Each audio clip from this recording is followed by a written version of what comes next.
பெரம்பூர் சட்டமன்ற தொகுதிக்கு வருகின்ற இடைத்தேர்தலில் 18 தொகுதிகளில் பெரம்பூர் சட்டமன்றமும் ஒரு தொகுதியாக இருக்கக்கூடிய சூழ்நிலையில் அந்த தொகுதியில் வெற்றிவேல் அமமுகவினுடைய வேட்பாளராக வெற்றிவேல் வேட்புமனு தாக்கல் செய்திருந்தார். இந்த சூழ்நிலையில் அந்த வேட்புமனுவை ஏற்கக்கூடாது என்று எதிர்ப்பு தெரிவித்து அதிமுக அமமுக இடையே ஒரு வாக்குவாதம் நடைபெற்ற சூழ்நிலையில் அது தற்போது அடிதடியாக மாறியிருப்பதாக நாம் ஒரு முக்கிய செய்தியை தற்போது பார்த்துக் கொண்டிருக்கிறோம். இது குறித்த கூடுதல் விவரங்களை வழங்குவதற்காக இந்த செய்தியாளர் அபினேஷ் நம்முடன் இணைகிறார். அபினேஷ், தற்போது அங்க இருக்கக்கூடிய கள நிலவரம் என்ன? வாக்குவாதம் அடிதடியாக மாறியதா நம்ம முக்கிய செய்தியை பார்த்துட்டு இருக்கோம். அங்க இருக்கக்கூடிய தகவல்களை பதிவு பண்ணுங்க அபினேஷ்.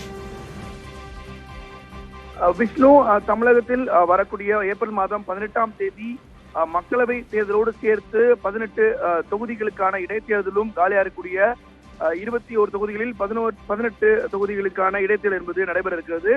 இதற்கான வேட்புமனு தாக்கல் என்பது கடந்த மார்ச் 19ஆம் தேதி தொடங்கி நேற்று வரை, அதாவது மார்ச் 26ஆம் தேதி பிற்பகல் 3 மணி வரை, நேற்றைய தினம் 3 மணி வரை அந்த வேட்புமனு தாக்கல் என்பது செய்யப்பட்டது.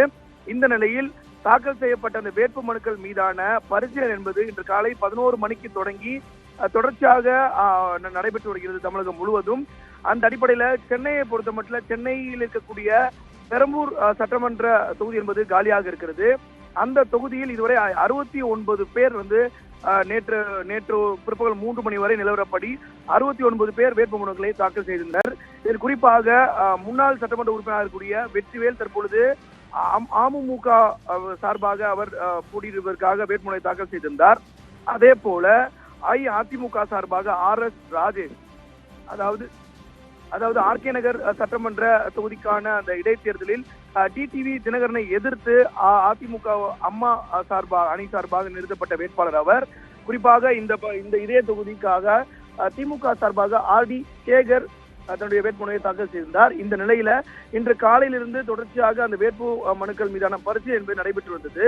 அப்போது தொடர்ச்சியாக திமுக, அதே போல அதிமுகவுடைய வேட்பாளர்களுடைய ராஜேஷ் உள்ளிட்டவருடைய மனுக்கள் என்பது தொடர்ச்சியாக ஏற்றுக்கொள்ளப்பட்டது. அதே போல வேட்பாளர், அதாவது அமமுகவுடைய வேட்பாளர்கள் இருக்கக்கூடிய வெற்றிவேல் அவருடைய வேட்புமனுவும் ஏற்றுக்கொள்ளப்பட்டது. ஆனால் அதற்கு அதிமுகவுடைய வேட்பாளர்கள், குறிப்பாக அதிமுகவுடைய சார்பாக எதிர்ப்பு தெரிவிக்கப்பட்டது. அதற்கு காரணம் என்னவென்று சொன்னால், படிவம் 26A என சொல்லக்கூடிய படிவத்தை அவர் பூர்த்தி செய்யாமல் வைத்திருந்தார். எனவே அது நிராகரிக்கப்பட வேண்டும் என்கிற ஒரு கோரிக்கையை முன்வைத்திருந்தார்கள். எனவே அதை நிலுவையில் வைத்திருந்தார்கள். ஏற்கனவே அந்த உதவி தேர்தல் நடத்தக்கூடிய அலுவலராக இருக்கக்கூடிய கருணாகரன் ஏற்றுக்கொண்டார் அவருடைய மனுவை. ஆனாலும் தொடர்ச்சியாக அவர்கள் கோரிக்கை வைத்ததன் காரணமாக அந்த வேட்புமனு மீதான பரிசீலனை என்பது சற்று நிறுத்தி வைக்கப்பட்டிருந்தது. தொடர்ச்சியாக தற்போது அந்த பகுதியில ஒரு பரபரப்பான சூழல் இருக்கிறது. ஏன்னு சொன்னால், ஆளுங்கட்சியாக இருக்கக்கூடிய அதிமுக கடும் எதிர்ப்பு தெரிவித்திருக்கிறது.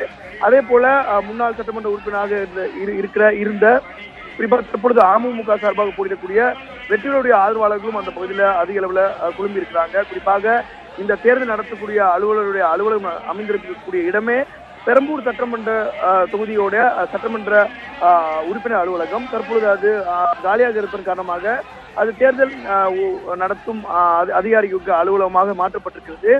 அந்த பகுதி அது வியாசர்பாடி சர்மாநகர் என்கிற பகுதியில் இருக்கிறது. இந்த பகுதியில் அதிக அளவில் காவல்துறை குவிக்கப்பட்டிருக்கிறார்கள்.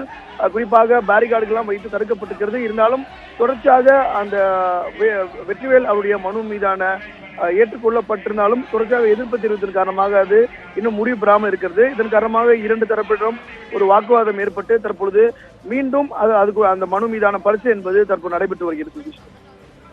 அபினேஷ், அமமுக வேட்பாளர் வெற்றிவேலினுடைய வேட்புமனுவை ஏற்றுக்கொள்வதில் அல்லது ஏற்றுக்கொள்ளாமல் இருப்பதில் அதிமுக தரப்பிற்கு அவர்கள் தெரிவிக்கக்கூடிய விஷயம் என்ன? எதனால் அதிமுக தரப்பினர் அமமுக வேட்பாளருடைய அந்த வேட்புமனுவை ஏற்கக்கூடாது அப்படின்னு சொல்லி எதிர்ப்பு தெரிவிக்கிறாங்க?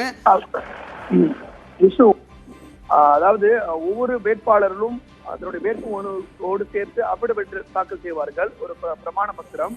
அதோடு இந்த வேட்புமனுக்கான ஒரு படிவம் இருக்கிறது. அது அனைத்தும் பூர்த்தி செய்யப்பட வேண்டும். சரியான இடங்களில் கையொப்பமிட்டிருக்க வேண்டும். சரியான உறுதியான தகவல்களை அவர்கள் அளித்திருக்க வேண்டும். அப்படி இருக்கும் பொழுது ஃபார்ம் வைத்திருந்ததாகவும், ஆனால் அதற்கு தேர்தல் ஆணையம் இதை பூர்த்தி செய்ய வேண்டும் என அறிவுறுத்தியதாகவும், அதற்கு பிறகு அது பூர்த்தி செய்யப்பட்டு அவருடைய மனு ஏற்றுக்கொள்ளப்பட்டது. ஆனால் வெற்றிவேல் அவர்களுடைய மனு, வெற்றிவேலுடைய அந்த வேட்பு மனுவில் அந்த படிவம் என்பது பூர்த்தி செய்யாமல் இருப்பதாகவும், எனவே எங்களை எப்படி பூர்த்தி செய்ய அனுமதித்து எப்படி வலியுறுத்துகிறீர்களோ அதே போல அவரையும் வலியுறுத்திருக்க வேண்டும். ஆனால் அவர் இத்தனை நேரமாயும் அதை பூர்த்தி செய்யவில்லை. எனவே அவருடைய வேட்பு மனுவை நிராகரிக்க வேண்டும் என்கிற கோரிக்கை வைக்கிறார்கள். ஆனால் இதுல மற்றொரு சிக்கலும் இருக்கிறது. 26 என்பது அங்கீகரிக்கப்பட்ட அல்லது பதிவு செய்யப்பட்ட கட்சிகளுக்கு மட்டும்தான் பொருந்தும் எனவும் கூறப்படுகிறது. அமமுகவை பொறுத்த மட்டில் அவர்கள் சுயேட்சை வேட்பாளராக கருதப்படுவார்கள். எனவே தொடர்ச்சியாக அந்த பகுதியில் ஒரு சிறிய சலசலப்பும் ஒரு சிறிய வாக்குவாதமும் நடைபெற்று வருகிறது. எனினும் அங்கு தேர்தல் நடத்தும் அலுவலாக இருக்கக்கூடிய கருணாகரன் முடிவு என்பது இறுதி முடிவு. ஏற்கனவே அவருடைய மனு ஏற்றுக்கொள்ளப்பட்டது, வெற்றியுடைய மனு. தொடர்ச்சியாக தற்பொழுது அந்த மனு மீதான பரிசீலனை என்பது தொடர்ந்து நடைபெற்று வருகிறது.